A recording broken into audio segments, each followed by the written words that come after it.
Ketua Komisi D DPRD Jawa Timur Bidang Pembangunan Abdul Halim meminta pemerintah Provinsi Jawa Timur untuk memperbaiki jalan-jalan yang rusak.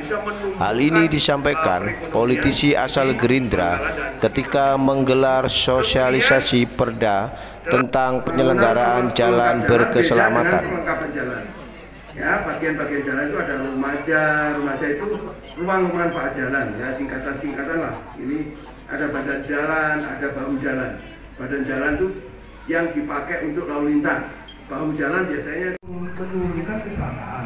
Yang kedua, dalam upaya ini masalah dunia terkait emisi supaya global warming ini tidak segera terjadi.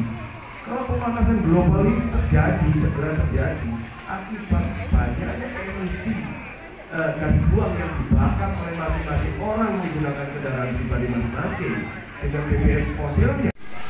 Itu harapannya ke depan bagaimana solusi untuk menghindari kecelakaan tinggi?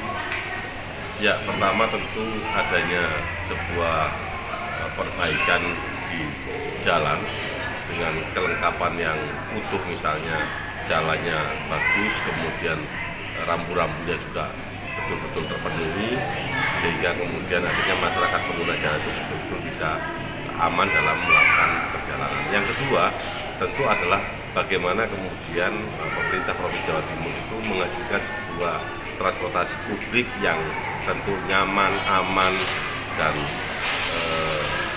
berkelanjutan, ya, dalam artian bahwa ini bisa terkoneksi sehingga akhirnya masyarakat itu ketika menggunakan transportasi umum itu betul-betul bisa langsung nyampe ke tempat tujuan. Itu dua hal yang kemudian ingin kita suarakan. Terkait keselamatan berlalu lintas, untuk Pemprov, untuk penambahan jalan rusak ada peningkatan enggak tahun 2005? Kan ada option pajak nih, Mas. Betul. Nah, itu gimana? Nah, artinya bahwa option pajak ini kan kembali juga ketika skemanya itu tereduksi ke kabupaten kota. Mestinya kita juga betul-betul mengedepankan bagaimana upaya perbaikan jalan itu menjadi prioritas, ya. Tetapi ini juga harus kita sampaikan kepada pemerintah kabupaten kota bahwa sekarang sharing pajak kendaraan bermotor itu kan lebih besar ke kabupaten kota. Maka juga itu yang kita harapkan, kerjasama dan sinergi antara pemerintah provinsi dan kabupaten kota ini dalam rangka menghadirkan jalan yang layak untuk masyarakat pengguna itu betul-betul terjadi terrealisasi. Artinya nanti banyak pengalian penanganan jalan rusak ke kabupaten atau gimana?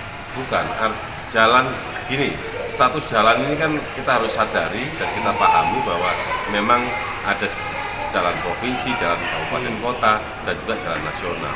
Nah, hadirnya Undang-Undang Nomor 2 Tahun 2022 tentang jalan itu memang bisa ketika pemerintah provinsi atau pemerintah pusat itu akan memperbaiki jalan kabupaten itu bisa.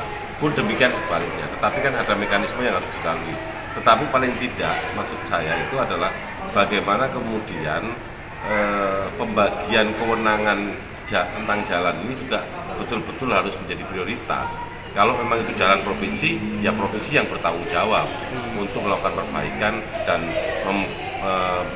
melengkapi sarana dan prasarana tentang jalan tersebut. Gitu.